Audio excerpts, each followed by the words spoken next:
వాళ్ళ యాజమాన్యాలు ఎవరున్నా జర్నలిస్టుని ఒక గౌరవించుకునే పరిస్థితి ఉండే. ఇప్పుడు ఆ పరిస్థితి పూర్తిగా దెబ్బతిన్నది. వాడు ఖాళీగా ఉంటాడు కాబట్టి 3 గంటల ముందే వచ్చి ముందల కుర్చీలో కూర్చుంటాడు, కాలు మీద కాలు వేసుకొని.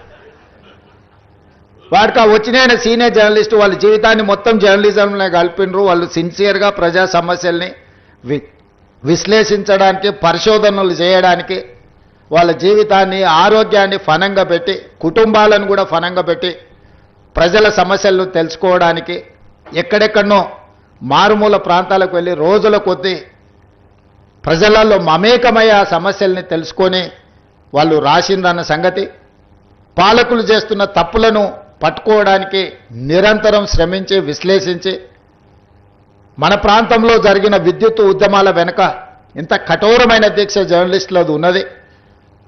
సరళీకృత విధానాలు వచ్చినప్పుడు ఆ సరళీకృత విధానాలు దేశ సంపదను పెట్టుబడిదారులు ఏ విధంగా కొల్లగొడతారని ఆనాడు విశ్లేషించిన జర్నలిస్టులకు ఈరోజు వచ్చినోనికి వాళ్ళ గురించి ఓనమాలు కూడా తెలియని పరిస్థితి. వాళ్ళు వస్తే కనీసం కూర్చోమని చెప్పాల్సిన కనీస మర్యాద పాటించాలన్న ఇంగిత జ్ఞానం కూడా కోల్పోయిన వాళ్ళు ఈరోజు వచ్చి మేము పత్రికా సమావేశాలు పెట్టినప్పుడు ముందల వరుసలు కూర్చోవడం కూడా ధిక్కారంగా, మన మీదో లోకు అయినట్టు వాడేదో మన మీద పెత్తనాన్ని చెలాయించడానికి వచ్చినట్టు మన కళ్ళకు చూస్తుంటాడు. ఇంకా నువ్వు నమస్కారం పెడతలేవు, నన్ను చూసి తల ఉంచుకుంటలేవేందని.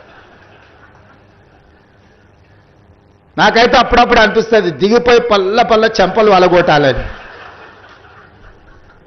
కానీ పరిస్థితులు హోదా అడ్డం వస్తుంటాయి.